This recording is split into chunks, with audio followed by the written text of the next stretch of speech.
Oh,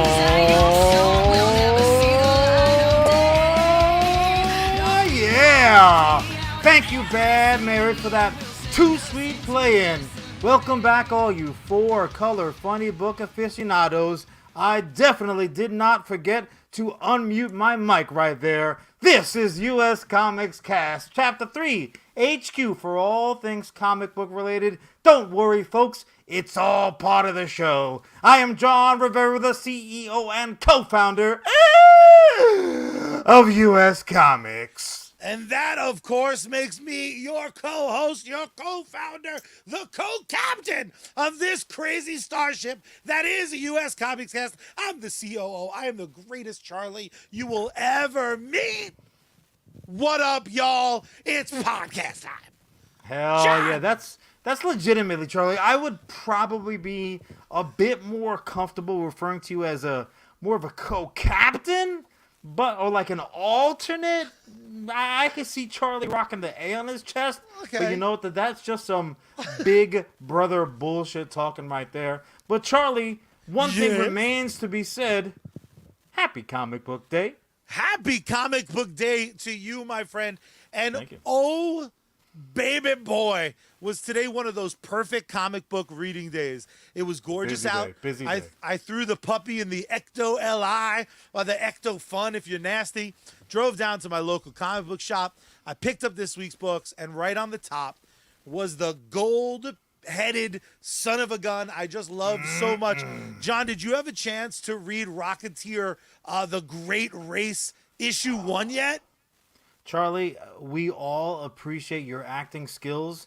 Anyone who does not know any better would have thought that legitimately Charlie is asking sincerely a question that he damn doesn't know the answer to. You're damn right I did. That's not just a hood ornament. That is Captain Cliff Secord, the Rocketeer, baby! And he back.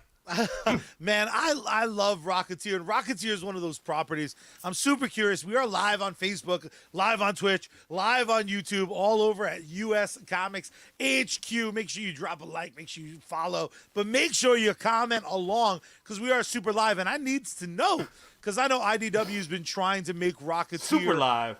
Exactly, super duper live. IDW has been keeping the Rocketeer alive for years after not only his early success in the 80s, even though he's rocking it like it's 1950s, but the Disney movie that didn't do particularly well was my lovely introduction. There was a new cartoon series with like a modern day girl taking on the jetpack. But Little honestly, pink and purple Rocketeer soaring through the air. And I gotta tell you the truth, I did not mind the gender swap for the new Rocket Pack wearer. I didn't mind the animation style because it was clearly kind of targeting a younger audience, a new demographic that maybe wouldn't have had the opportunity.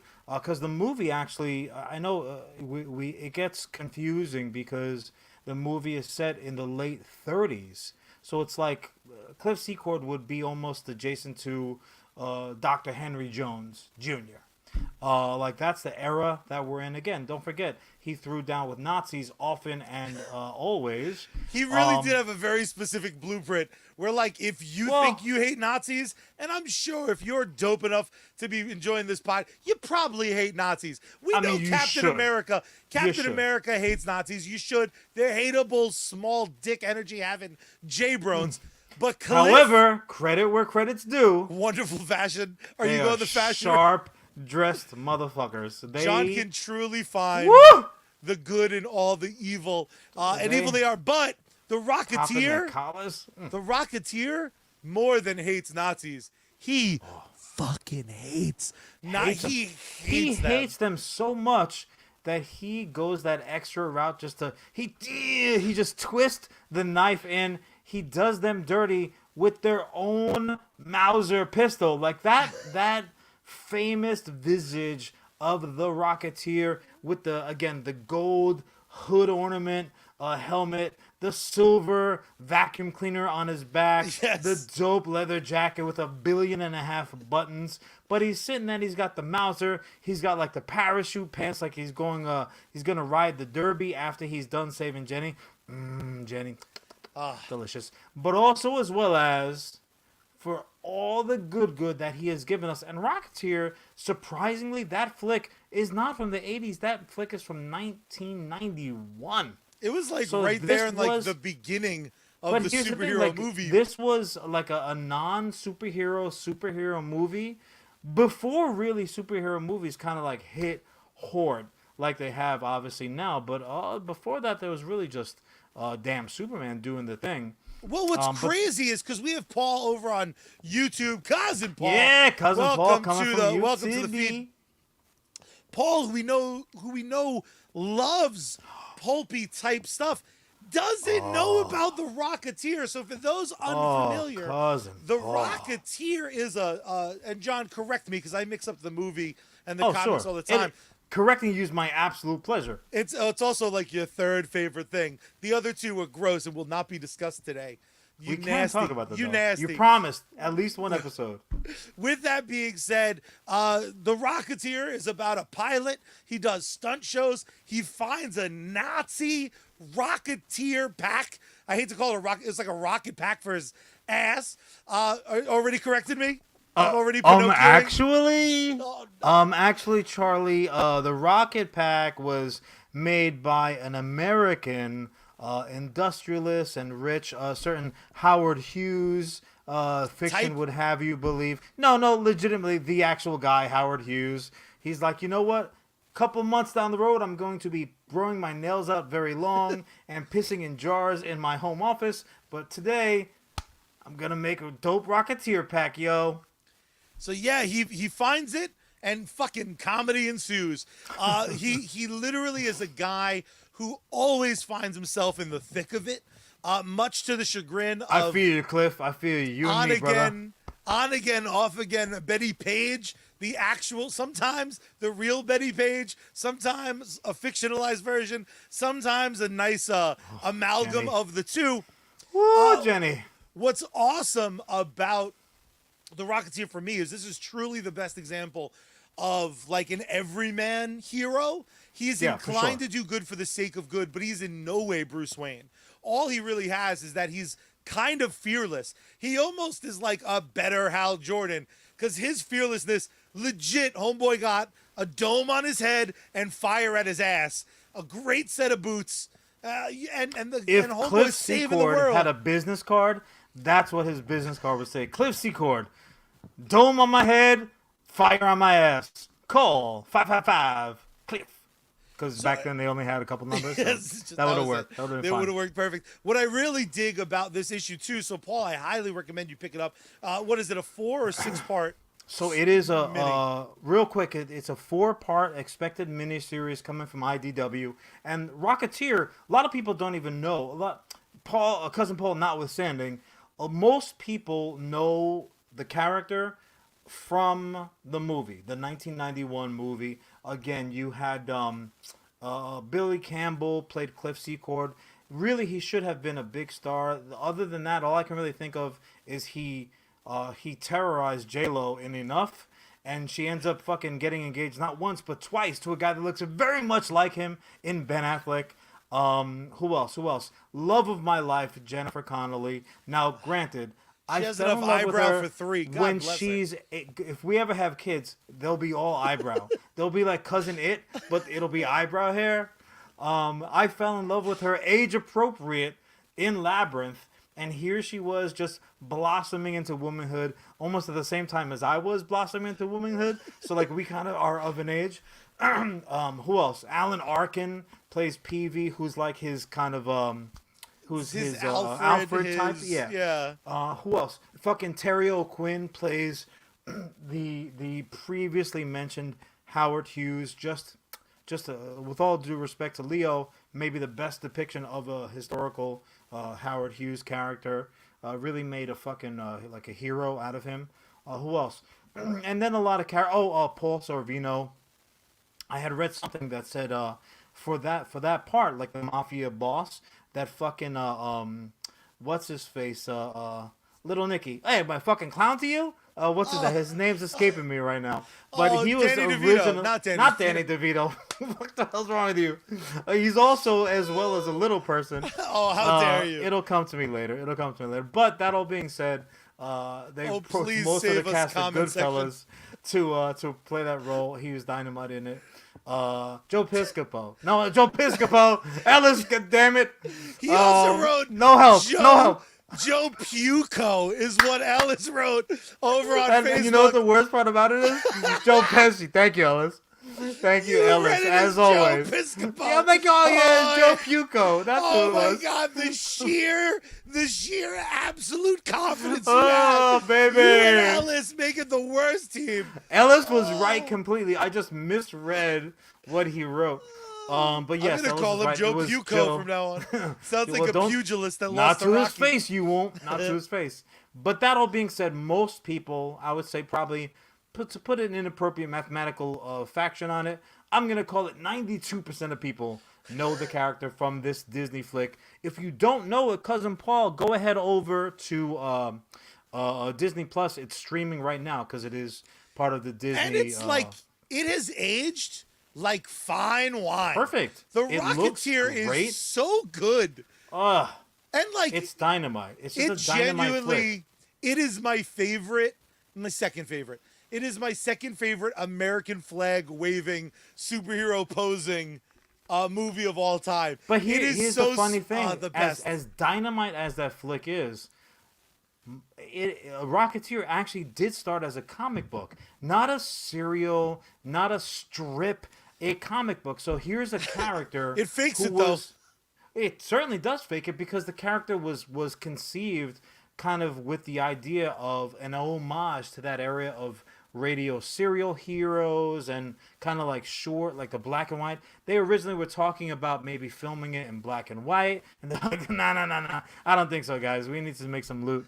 It was originally intended as a trilogy of films, much in the way like the original Indiana Jones was. I feel robbed. All the stars were actually signed on for a trilogy. It just didn't. It did okay in the theaters. It just wasn't a blockbuster was like they expected. expensive It was at the very time. toyetic.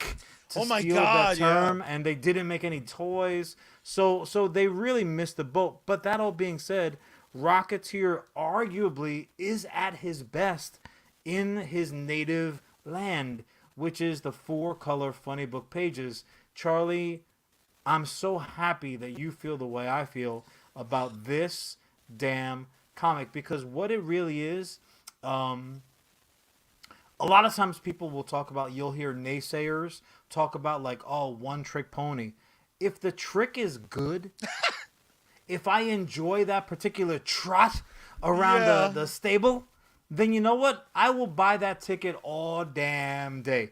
Go ahead, Trigger. Knock yourself out. Show me show me what you can do, baby. I love this particular trick. It's a dynamite book. You know what's amazing about Rocketeer and this mini series, at least the start of it, seems to be very much in line.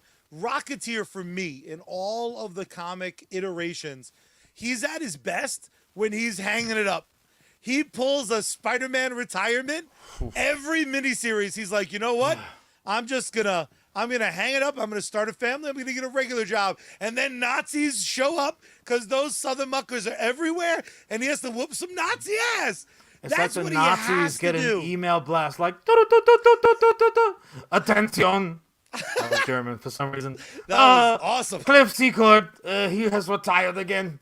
And also Arnold Schwarzenegger was a big bad guy. Yeah, I agree with you. And you mentioned it prior. He is like an everyman, almost. I think it speaks to the occasional, consistent retirements. He's a reluctant hero. To that Yeah. effect. Because don't forget the flick. The flick told the story very, verbatim. Was very faithful to the source material.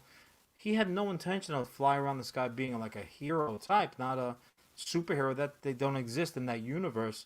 He legitimately just wanted to put a couple of shekels together so he can get engaged with his gal, take her out to a nice romantic dinner, maybe do a little dance, a little soup, Instead, he ends up having to save the day, fighting on top of a Zeppelin. Shit happens. I can't tell you how many times I've started a date with very good, dirty intentions and ended up fighting Nazis on the top of a Zeppelin. And yeah, the Nazi happened to be an undercover Hollywood star, but shit happens, dude. What are you gonna do? It really 2020, again. all right? What I love about the Rocketeer 2 is it almost feels like Rocketeer 2.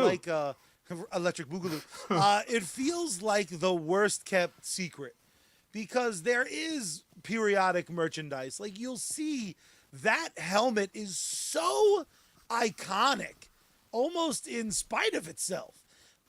Because I think you show that to 9 out of 10 nerds, and those nerds are high-fiving you because they want to put that sumbitch on. It is a very fun watch. It's a fun watch. It's an even better read. It's one of those characters that you can kind of pick up any miniseries, and they catch you up to speed real quick. You know who all the major players are within 22 pages. Yeah. You get what they're going for. You know Look the for vibe. anybody with a thin pencil mustache, bad guy. Andrew over on Facebook called it the most... Snappy Nappy! It's old Silverhands himself. What's up, Andrew? Calling it the most iconic helmet that no one knows. And that's the perfect way to say it. Because it is a damn shame that Rocketeer isn't more well known. Let's get a new trilogy popping. Ellis dropping in over from Facebook as well. Rocketeer has awesome helmet syndrome, just like Black Manta. Charlie and Ellis might be the two damn biggest Black Manta fans on this side of the seven seas. It is unbelievable. You guys and you like the Rocketeer also. You guys must just have something for giant, googly eyes on a helmet. I can't really think of anything else to explain it. However, I can't fight you on it. You're right.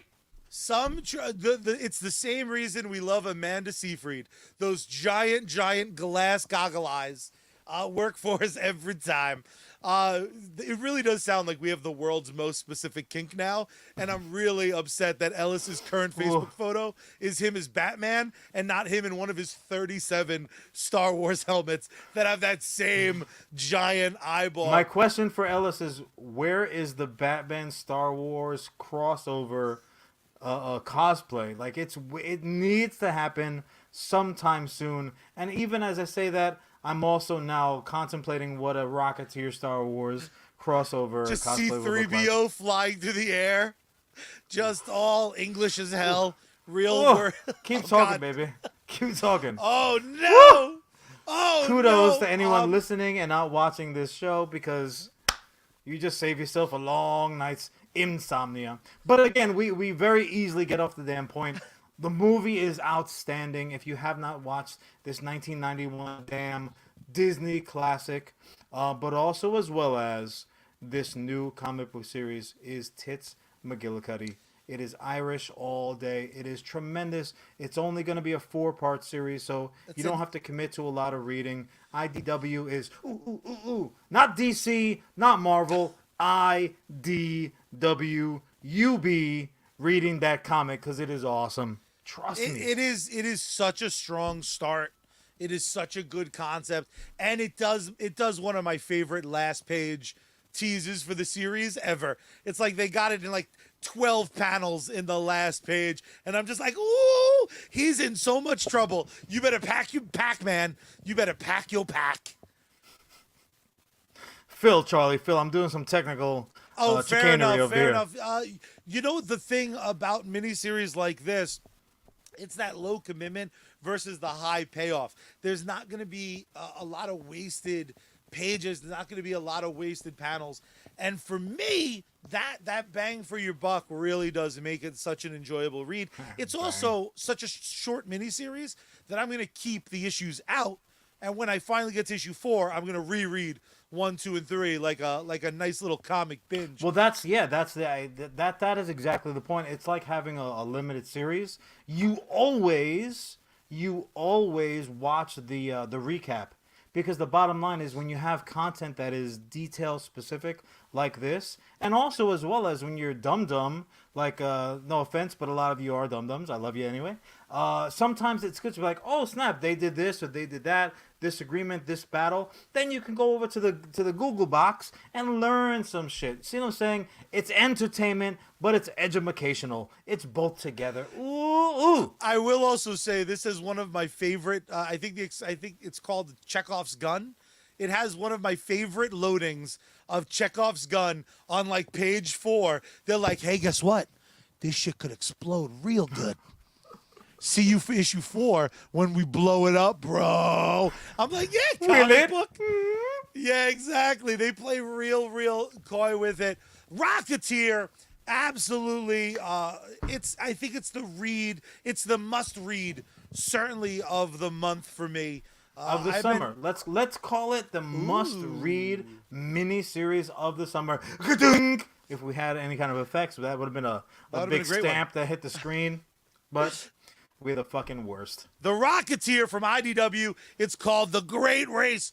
Check it out today or money back if you're able to return it. I will not now because you're watching this shit. I will not give you money back. Yeah, check it out in an hour from now. Like 1 hour later.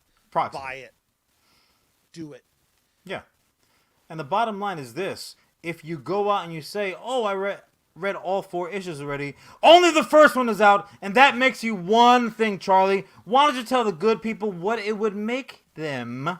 I mean, I think it would mean that they work at IDW and read the scripts, and that's what they meant by what they read. That's possible. However, the IDW artists are slow as molasses, so that would very also true. make you one of such members. Those sons of bitches would be liars like one toy boy, George Lucas, because Sorry, if no other rule is Han shot first. Here she is. Clinky, clinky. Salute. Beautiful. Woo! Now, we do have to ask, the people want to know. Ellis just slapped us proverbially.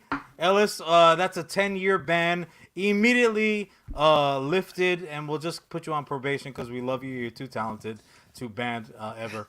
But I will ask you this, Charlie. Inquiring minds do want to know. Ooh. Are you mixing up a batch of Han shots for the show? Or are you just grabbing whatever alcoholic essence is lying around? So I got an early Easter gift of Saints whiskey. So I had a nice shot of Saints whiskey from my bottle. boy Troy Duffy. Only from Jess and Troy will I allow that substitution without me acting like Ellis and Will and putting 5 fingers across the face. I will let it go.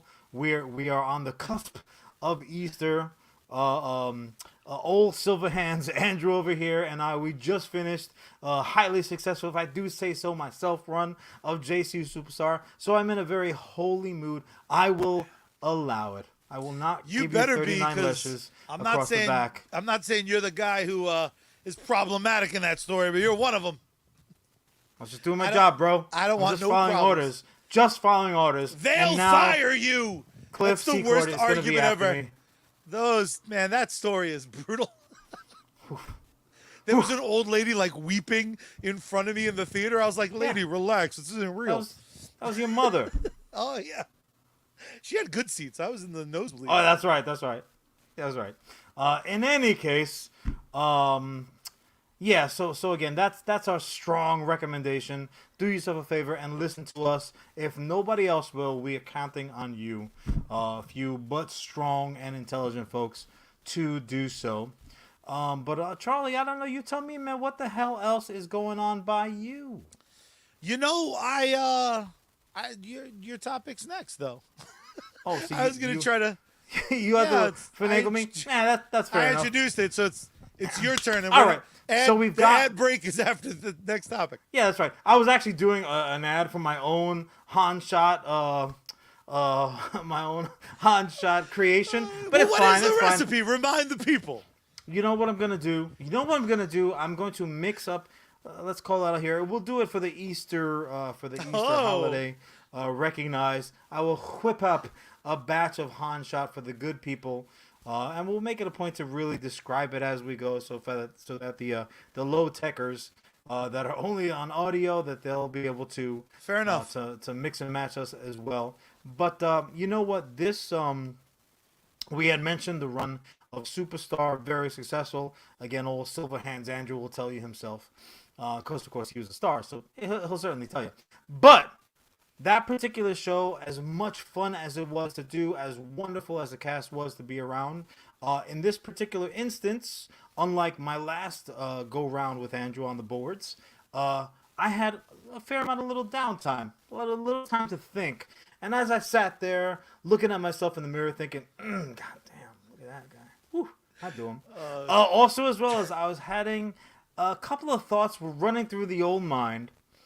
And Was it one of what's them was my this. Tinder login as you're taking selfies? Oh yeah. No, I'm slipping myself old school like paper folded notes. Like, do you like me? Yes, no, maybe. Would you like do one me? of those situations, but it was to myself, so it was always a good answer. The answer is always yes. But as I sat there thinking about the current. Oh, god damn it! Oh, we got the other Andrew over there. Andrew, you got to understand, my screen is so small that I'm looking at. Charlie has me so minimized, but you know what? Silverhands would know. Big Andrew would know the truth. And Andrew, as far as I'm concerned, you absolutely were the stand-in star of the show. So thank Best you for guard jumping in the like business. That, he's a monster. But in any case, as I sat there and I contemplated, with as much as is going on in the world of superheroes and comic book movies and just high adventure, high testosterone, big budget bang bang moments on the big screen and small. A lot of times, most of the time, I would venture to say, we are seeing adaptations going in one direction, right? So we're talking about comic books making their way over to the small screen. Things like Moon Knight, things like WandaVision, things like Loki, things like fucking Peacemaker. We're also talking clearly about the comic books making their way over to the big screen. Lord knows almost everything Marvel does, everything DC attempts to do. And even on the small screen as well. DC's been doing a lot of Arrowverse stuff for a long time. Whether it's good or not, they just won't stop. However, most roads, I would venture to say, are two-way streets, aren't they? Not every road out there is like Manhattan, where it's a one-way only. Maybe you get shot up. Maybe you get your hubcap stole. You never really know. You take your life in your own hands whenever you roll through at 35 miles an hour. But for the most of the way, there are two-way streets. So my question to you, Charlie, is why, oh why, do we not have more movies that turn into TV shows? Why is it? It seems like a rare breed. I think Hollywood is still 20 years late to every party. When Steve Carell took the gig as Michael Scott in the now heralded and beloved Office, it was still like, but he's a movie guy. He's going to slum it on TV. And I think a side effect of that perception still lingers. I think there's a lot of people who look at the silver screen as this art goes here. We hear it all the time about directors who don't think superhero movies count. They're like, well, that's pop art. That's a different. That's boy, do different. I hate that, man. I mean, it's weird it's elitist sour grapes. gatekeeping. It just sounds like It is sour grapes. These guys are making all the money, and now they're taking that swag, their swagger rather. They're taking it to the small screen also. So a lot of the big screens, you're right. A lot of the big screen pimps, they cut their teeth on the small screen. Yeah. And a lot of them end up going into the superhero world, the comic book world. Yeah, it's true. But you know what though? They don't always. Even they don't go backwards. I don't know what it is. Like it's almost as if TV is high school, even at this level, where I would say, and I think most people would agree, we're in the golden age of television, and that's regardless of the content. That's whether you're talking about time traveling, 18th century, Irish nymphomaniacs, or whether you're talking about superhero cats and kittens, or whether you're talking about sci-fi, or whatever the case might be. Whether you're talking about Mad Men, John, like sexaholic ad dudes. Even documentaries are better served in the television format the last 10 years. So you're not getting. You prove my point, and I'm so happy that you end up looking so smart by agreeing with me, because I am right. As always, I am damn right. You are super right and super modest all at once. Well, it's really my only superpower, other than being able to grow a beard almost at will.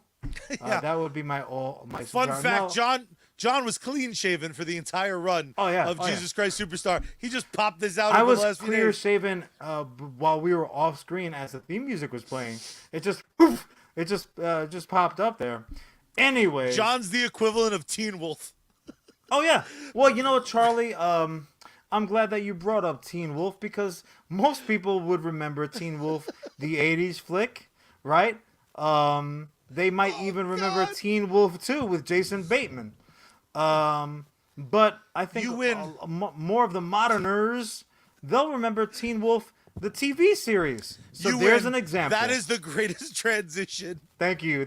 So Teen Wolf 2, and turned into Teen Wolf, the TV series, which is, from what I can understand, softcore porn for the youthful types. What else though, Charlie? There's more than one example there. Probably, I'll be honest with you. As I was thinking about it, the first example that came to mind might be one of the best examples, Buffy. My God, yeah. You want to say talk about Buffy, a glow up? Almost no one even thinks of the damn movie. And Pee Wee Herman was in the movie. Pee Wee Herman was in the movie. Dylan from 90210 was in the movie. One of the hottest, crazy little blondes running around in the game right now. She was in the movie. And then then the TV show came and kind of took over the world.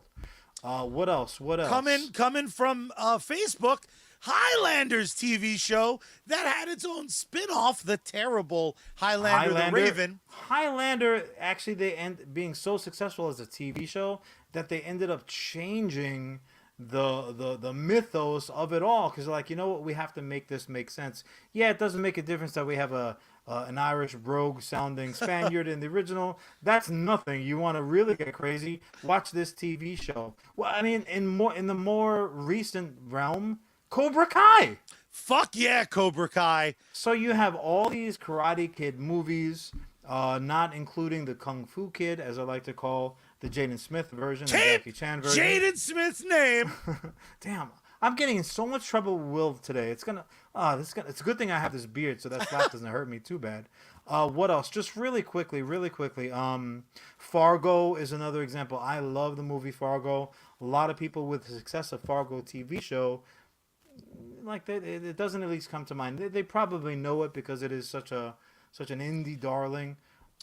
Charlie, in Charlie's world, and granted this was an animated version, Clerks. Fuck yeah, Clerks. The Clerks animated series did a lot for Charlie Boy here. And fun fact, Clerks had 2 bites at the apple on television. There was also an unreleased live action pilot where Jay Muse couldn't get cast. That's a fun fact. That pilot is one of the worst pieces of shit I've ever seen. Get cast? What, like he couldn't get insured because of his chemical proclivities? Or have you never seen the unaired pilot of Clerks, the TV show? I have not. Oh my God, I have to pull up the cast because I don't remember who, but it's like famous people. And so it was a live action. Yes, Clerks, and they moved the show. They moved the Quick Stop to like a mall, or like there was like a 7-Eleven next to it. Let me see here. I already hate this. Dude, Kev, it's so what's terrible. going on, Kev? So the pitch was that it was another day in the life of Dante and Randall. Jim Brewer as Randall Graves.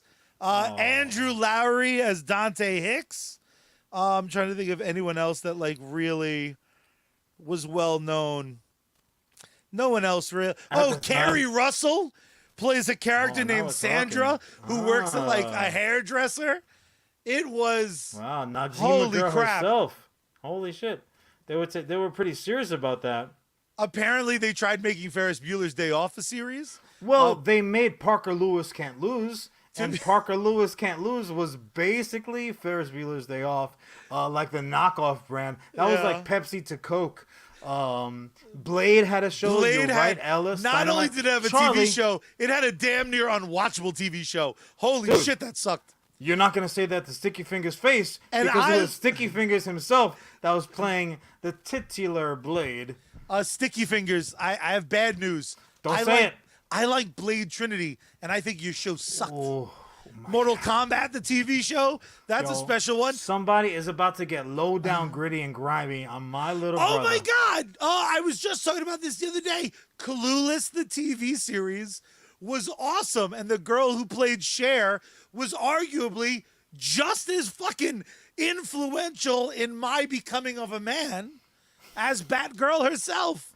But did she ever baby bird her children? Because I hope for some reason that actually amped up the man making on Charlie's behalf. I wish she would baby bird me. Does that count? See, right, the low hanging fruit. That's Charlie just goes for the low hanging fruit all the time. Charlie, again, I'm trying to keep things in your wheelhouse. Ash versus the Evil Dead. Oh my God, yes. Ash versus the Evil Dead. Charlie has interviewed like 2/3 of that damn cast himself. And I was able to talk to all of them, which was not an easy feat. Instead of those are some pretty people. For me, Westworld is a huge one. Westworld, most people have no idea still to this day. Well, if they listen to this podcast, they'll know. But most people are unaware of the Yul Brynner Westworld movie. And look, we talk about it multiple times. Maybe if you were in the presence of human bartender, you would know better. But What We Do in the Shadows did indeed start its life as a movie also. So look, the bottom line is this.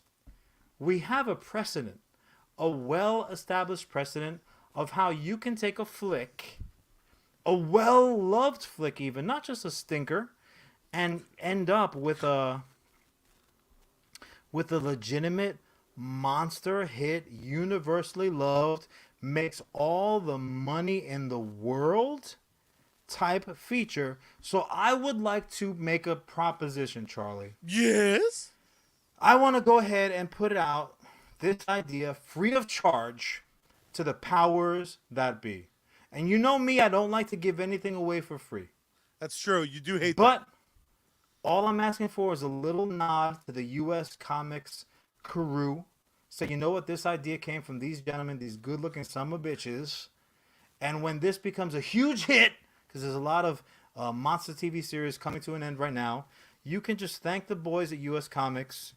And the bottom line is this. This mother sucker would be a hit waiting to happen. I'm going to go ahead and do that. Just to set the mood a little bit. Yeah. Some of you graybeards out there already know where I'm going.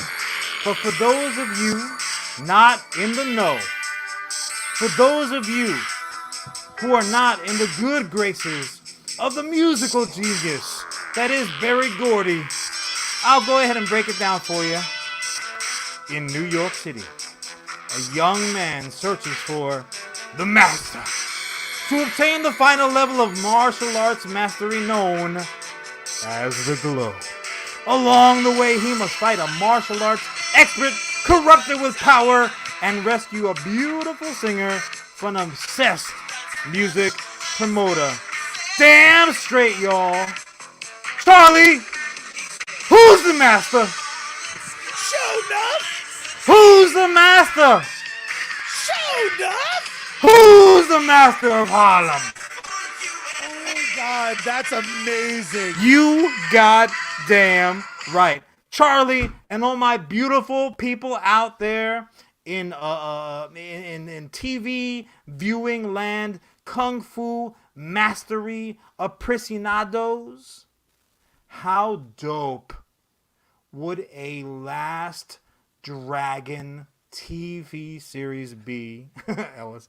How dope would a Last Dragon TV series? Just the ongoing adventures of Bruce Leroy making his way from Daddy Green's Pizza through the mean streets to get his lady love and to learn a thing or two about that kung fu fighting. Oh my God. I'm almost glowing in anticipation of this thing that I just made up. I mean, that's the problem with ideas that are like undeniably good.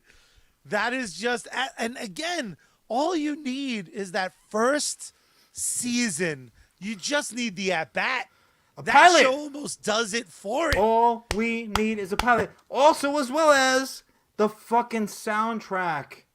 Oh my God. So for the pilot, what I would do is I would take there it is. I was hoping for a pitch. All the dope musical acts that are out there in the game right now, have them do like remixes of that amazing soundtrack. I mean, are you doing this as a reboot or is it a sequel series? Is it another day in the life of Bruce Leroy? You know what? I have a soft spot in my heart for Take Me to Bitches. I'm sorry. I have a soft spot in my heart for legacy sequels. Yeah. And in that, I mean, I like when a legacy sequel comes along and has homages, Easter eggs, little nods to the generational fans, because it says, hey, we see you, you matter. This is as much for you as it is for us, as it is for the new people. No one likes being pushed aside. So I would have no problem if they did a like a Karate Kid-esque.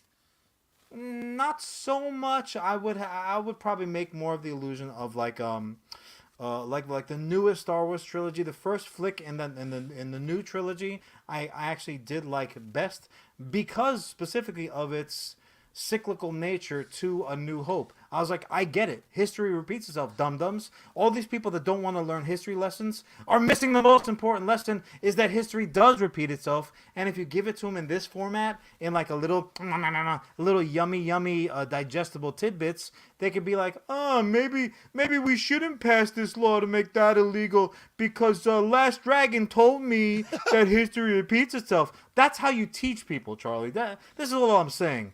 So that's, I think, is the route that we'll go. But there's just so much talent. Ellis put The Weeknd out there. Hey man, I'll bring The Weeknd in for a read. He could just show up to the call. But they gotta work weekdays. None of this fucking 5 days off, 2 days on. I don't like their work habits. Their union is very strong, man. We're gonna have to work with the union. I don't know what to tell you. Fair enough. Can I throw out one?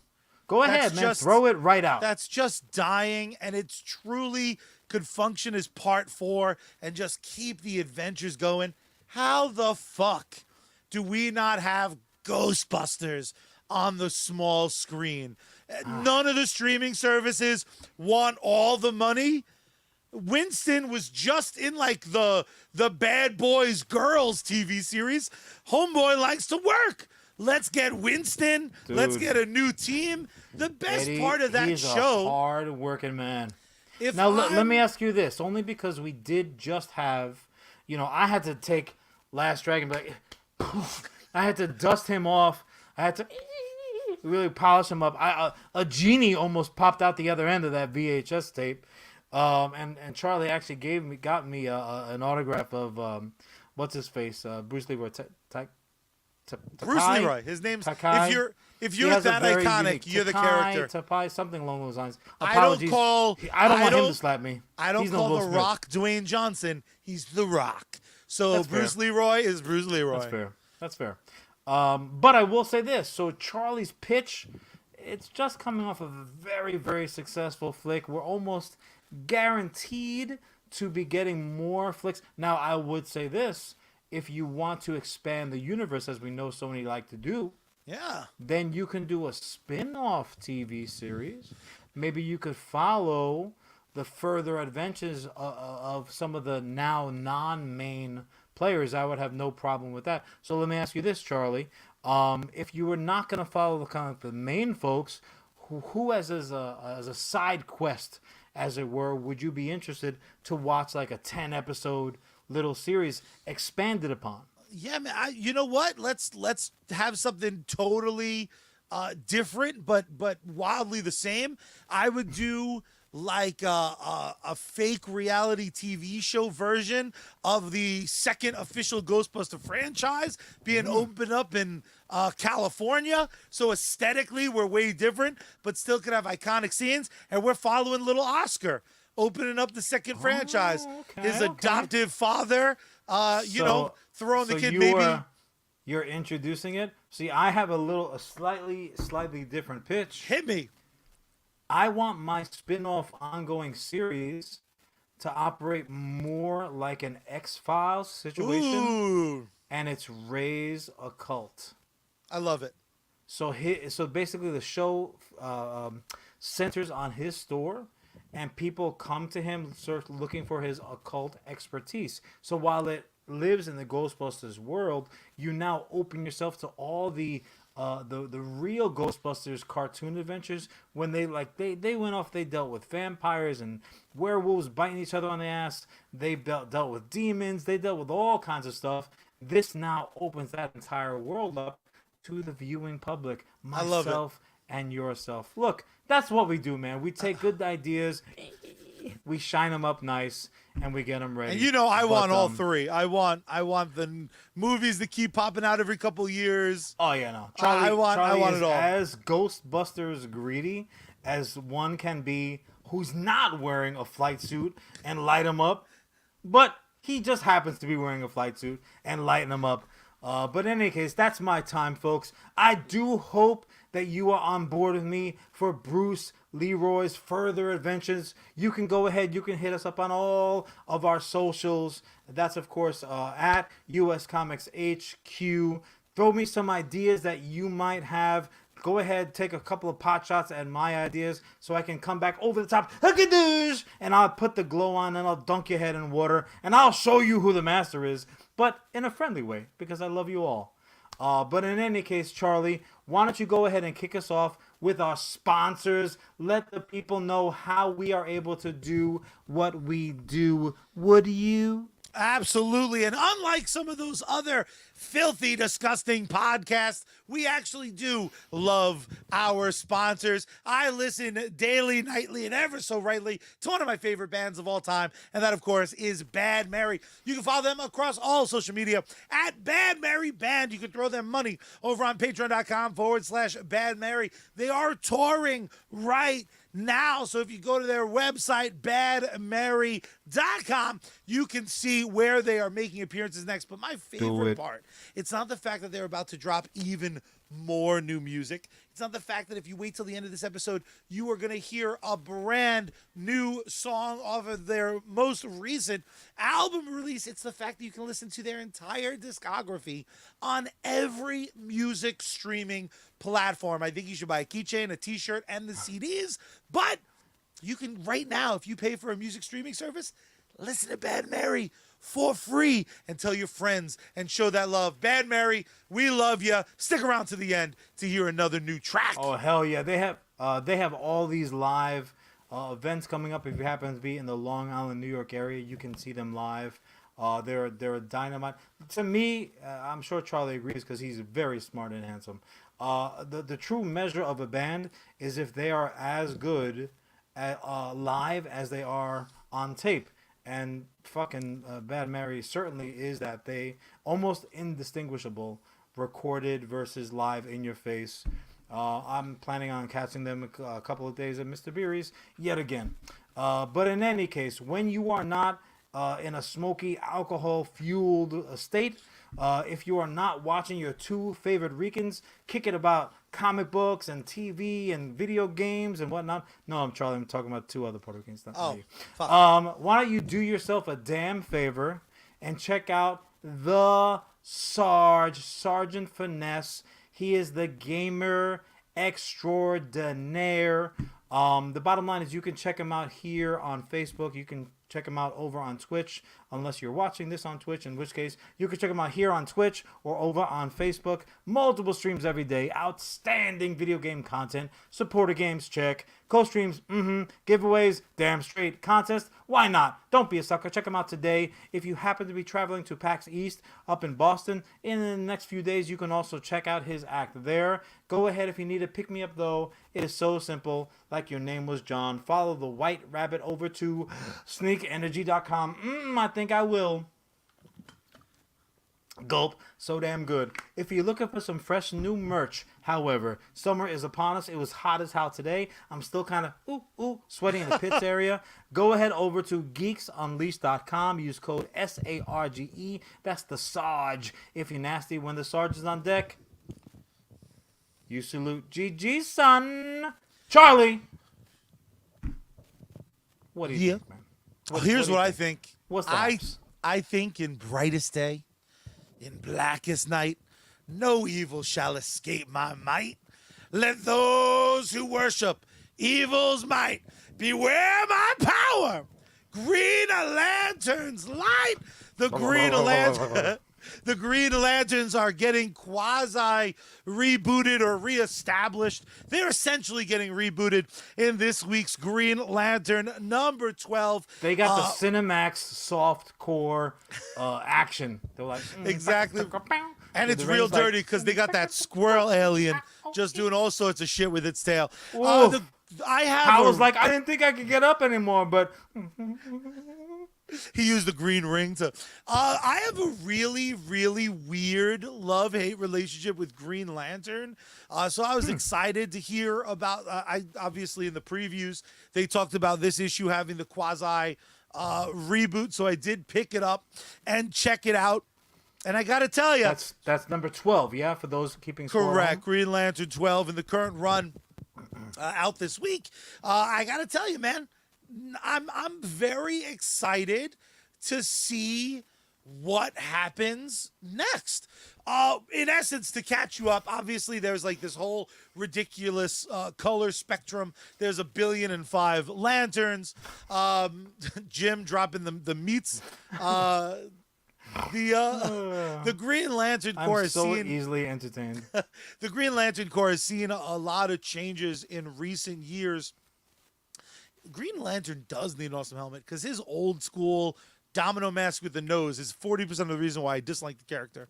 John, I want to start off. You could buy those domino masks at CVS or Spirit Halloween almost anytime another business goes out of business. That's very true as well. John, again, the things I happen to love about the Green Lantern Corps, I love the idea of like space cops.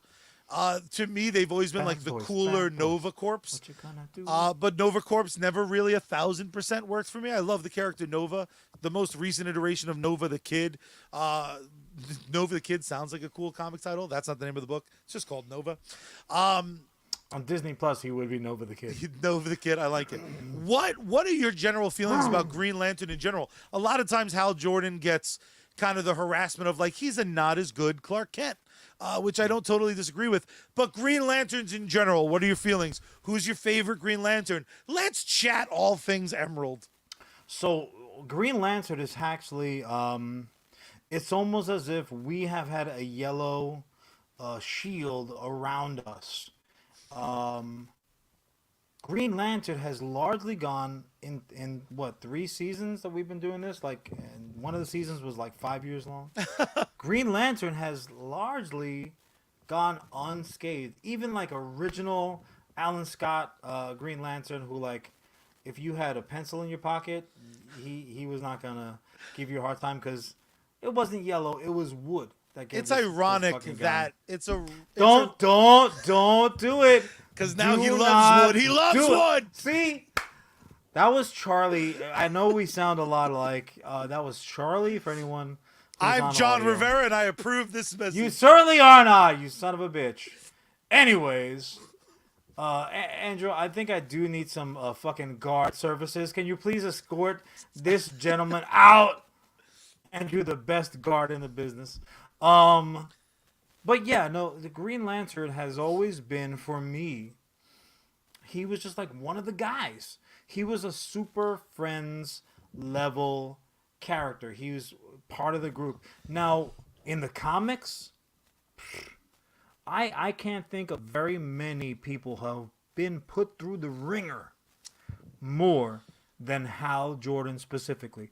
Because we talk about, in the comics especially, we talk about mantles, right? We talk about this person handed over the mantle to that person, whether it's in the two bigs or the minors, the independents. The mantles are a big freaking thing.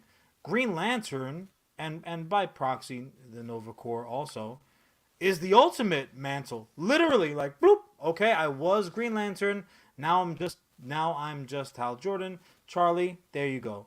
You're Green Lantern. Or the ring would actually do it itself, because in all likelihood, I'd be dead. But we By run into my that era, hand! but we run into that era where, like, not only is one Green Lantern not dead when another Green Lantern picks up the mantle for this particular chunk of space that Earth falls in, but, like, they're still just la la la. You know, fucking Hal Jordan turns to, like, one of the worst villains that we've ever had. He's been killed. He's come back. He's a disaster. I will say this: he is by far and away not almost everyone universally's least favorite Green Lantern. I'll throw it right back to you, Charlie. Douche! Least favorite Green Lantern. Go! Oh, who's the one with You the don't have to bowl think that long. haircut? Oh, that poor bastard. The worst hair in the game.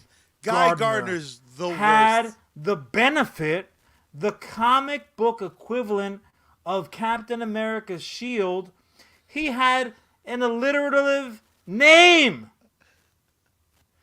Guy Gardner, double G's, if you nasty, could not get over the bowl cut. He could just not get terrible. over the sleeveless. He looked like a red-headed Andrew Dice Clay got the ring and just was a dick about it too. Here's the thing. If you're goofy looking, look, shit happens. If your mama dresses you funny, fine. That was all about the guys with the pencils in their hand. I get it. We've all seen that WB cartoon where Daffy Duck is fighting the illustrator. We've all been there. Look, we've all... Ugh, here comes the pencil now. We've all been there. I'm sorry, Guy Gardner, that look and that outfit happened to you. But you're walking around the pages of DC acting like a dick. What is wrong with you? He was such an asshole. For my money, give me Jon Stewart all day long. I love Jon Stewart, Stewart is a cat that demands respect, right? He's a guy who you would have to be wary of, even if he wasn't wearing the Mr. T starter kit with that jewelry all day. Jon Stewart is no fucking joke. That was truly my favorite thing about the Snyder Cut. Oh yeah, that was very cool. Literally cool. my favorite freaking thing, and it was just a little tickle of the taint, a little bit of a how's your father if you're nasty. Well, best thing about it, I think this is the thing that troubles me, and for a bunch of reasons. I when I first started reading comics, like everyone. Did you put this up? Which one? You can put it up. Paul. Yes. Poor Nort. I was in the middle of AKA Slimer. I was in the middle of a rant. Good one, Paul. The thing about a lot of times, the thing about Green Lantern is when you're introduced to him. So a lot of younger people would love Jon Stewart because he was the kind of Justice League Unlimited Green Lantern. They skipped over Hal in lieu of good old Jon. For me, though, it was all about old Crab Mask. Kyle Rayner, I think, is the fucking coolest of the Lanterns. Now, he has one of the most problematic stories. He's the inventor of fridging a girlfriend. He was your era's Green Lantern, though. So it might be like one of those situations where like dad fashion gets cemented in whatever era he was in his prime. So it could just be that whatever Green Lantern was in vogue when you were on the come up, you're like, that's my favorite Green Lantern. I don't think know. so. I Because also I'll be think honest, it depends. I think he's fucking duty caca. Well, There is nothing special about him. And here's the thing about me with Green Lanterns, and I actually think Andrew accidentally landed on a point I want to bring up in a second. Andrew, that is a bullseye right there. So don't read it out yet, though. All right, Andrew, we're gonna keep that a secret for now. Just because I want to finish this thought. Do it. A lot of times, I think someone's favorite lantern is based on how they use the ring. Because a problem of Green Lantern a lot of times is like what an unimaginative douche Hal Jordan in the live action film was, where his like big main event was a flamethrower that shot real flame, a Hot Wheels track, and like definitely accidentally killing someone with a boxing glove. The cool thing for me with Kyle Rayner was, since he was an artist, the concept behind that, and I don't know if they executed it particularly well, but the concept was he would think of more clever shit to use. Whereas Jon Stewart's a soldier, so he has a bunch of green guns. He's bright, he's light bright Punisher. With just a little bit more kindness. If and they for some came reason, out with a very fucking green eyes. miniseries, Jon Stewart, ... light bright Punisher, I would pre-buy the entire run.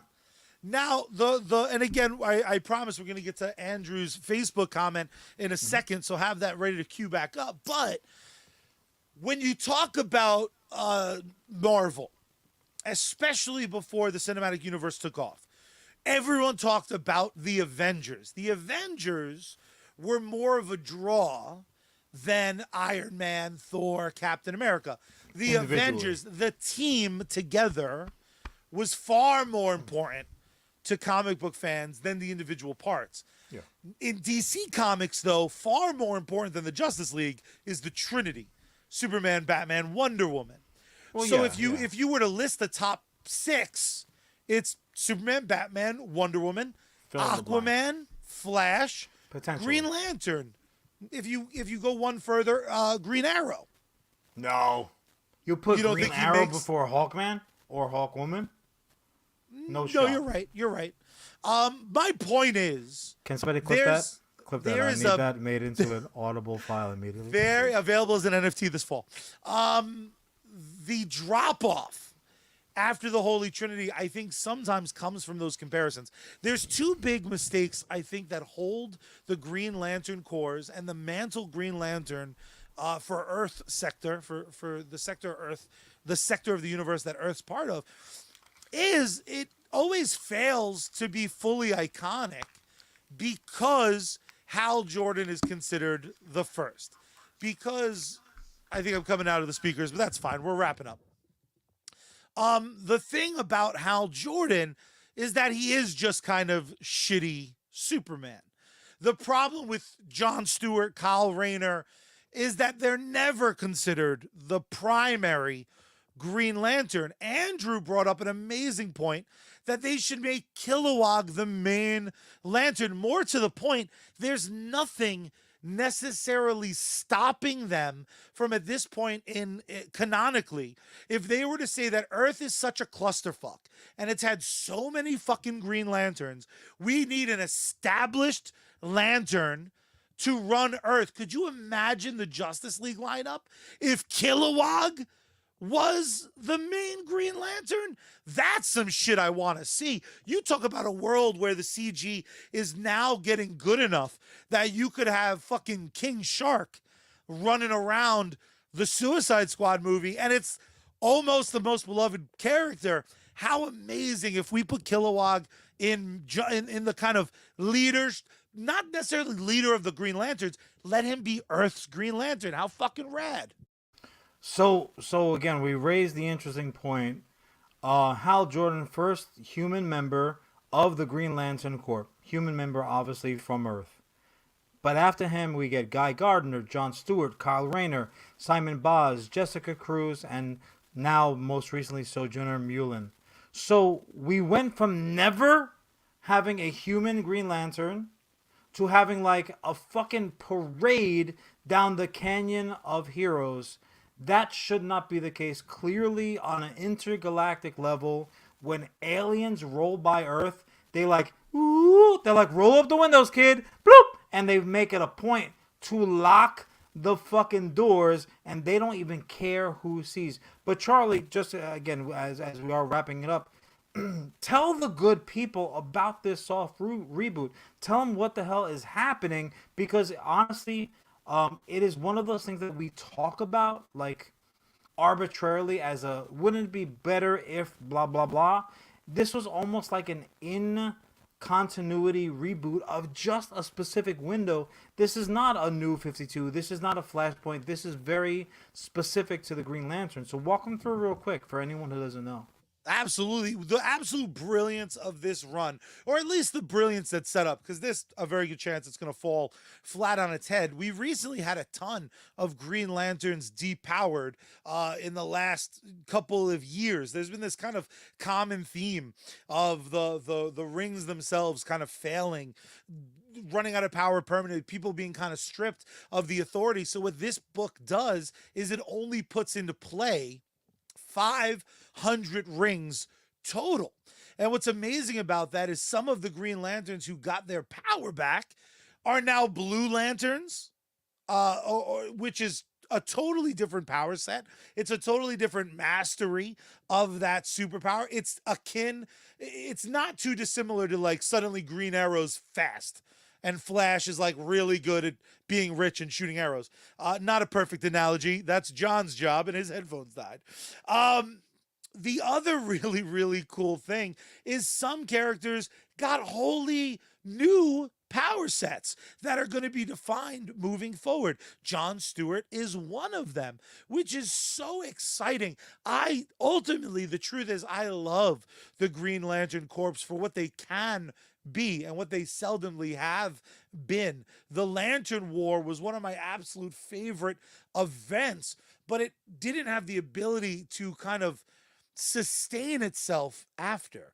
It got caught under this weight of if everyone has a magic ring, you might as well have no one with a magic ring. And then reducing it to 500 for the entire galaxy, having characters that used to have powers no longer having new power sets, it makes me really happy. And if nothing else, the fact that Teen Lantern still has a ring makes me happy, because I love saying Teen Lantern, because I know there's no way John could like it at all.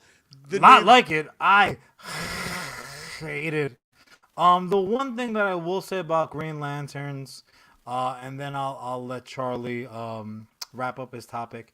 Ellis, I think, maybe said it jokingly, certainly in this continuity. We have seen a Green Lantern Batman, but we all damn know, had Krypton not blown up, who, Charlie, would have been the greatest, not good, not pretty special, not a couple of accommodations across his chest, little bit of chest candy, but the best. Homeboy would have been the best Green Lantern ever to do that thing. Charlie, tell him who it was.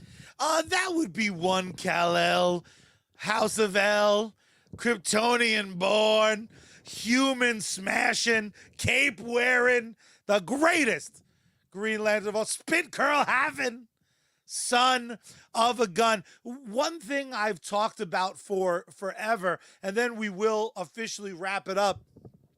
When they talk about depowering Superman, the thing I always want to happen, like right before it, is Hal Jordan turns heel or kicks rocks off to Saturn.